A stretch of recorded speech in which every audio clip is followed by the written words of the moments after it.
بیوہ کے معاملے میں یہ مدت تھوڑی بڑھائی گئی ہے.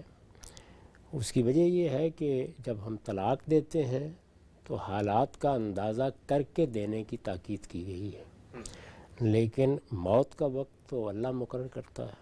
نہیں کہا جا سکتا کہ کس وقت فرشتہ اجل آ جائے، تو وہاں احتیاطاً مدت بڑھا دی گئی ہے. 1 مہینے 10 دن، 4 مہینے 10 دن کی مدت مقرر کی گئی ہے.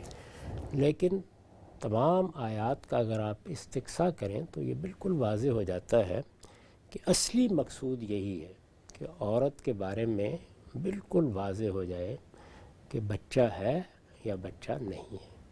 اس کو سامنے رکھ کر دیکھیے، سورہ احزاب میں اللہ تعالیٰ نے وضاحت فرما دی ہے کہ جن عورتوں اور مردوں کے درمیان کبھی ملاقات ہی نہیں ہوئی، یعنی نکاح ہوا ہے، تعلق پیدا ہوا ہے یا نہیں ہوا، یہ زیر بحث ابھی نہیں ہے، لیکن عقد ہو گیا ہے.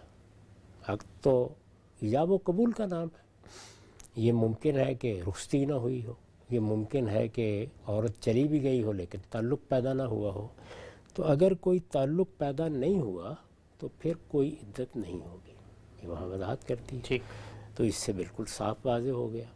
درا حال ہے کہ اگر محض عقد ہوا ہے اور اس میں مفارقت کا فیصلہ کر لیا گیا ہے تو اور بھی یہ ضروری تھا کہ کچھ وقت پاس گزارا جائے. ممکن ہے کہ نظر ثانی کی صورت پیدا ہو جائے.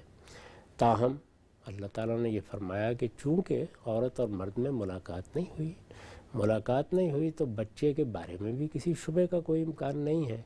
جب معاملہ واضح ہے تو پھر کوئی وجہ نہیں کہ عورت پر یہ پابندی عائد کی جائے. جس طرح سے مرد اگلے دن آزاد ہوتا ہے، اسی طرح وہ بھی اگلے دن آزاد ہے، وہ چاہے تو کہیں اور نکاح کر لے. اسی طرح کی صورت اس وقت قرآن نے بیان کی جب کسی عورت کے ہاں وضع حمل ہو جائے، یعنی اس کو طلاق ہوئی یا وہ بیوہ ہو گئی. دونوں صورتوں میں چند دن بعد، چند ہفتے بعد بچے کی پیدائش ہو گئی. وضع حمل ہو جانے کا مطلب ہے کہ جس مقصد کے لیے عدت کی پابندی عائد کی گئی تھی اب اس کی ضرورت نہیں رہی. واضح ہو گیا، بچہ پیدا ہو گیا. اب یہ بالکل متعین ہے کہ یہ بچہ کس کا ہے، اس کے بارے میں کسی نزاع کا کوئی سوال نہیں ہے. تو اب بھی عدت کی پابندی ختم کر دی جائے گی. وہ ہو سکتا ہے کہ 1 مہینے بعد ہو جائے، ہو سکتا ہے 8 دن کے بعد ہو جائے، ہو سکتا ہے اگلے دن ہو جائے.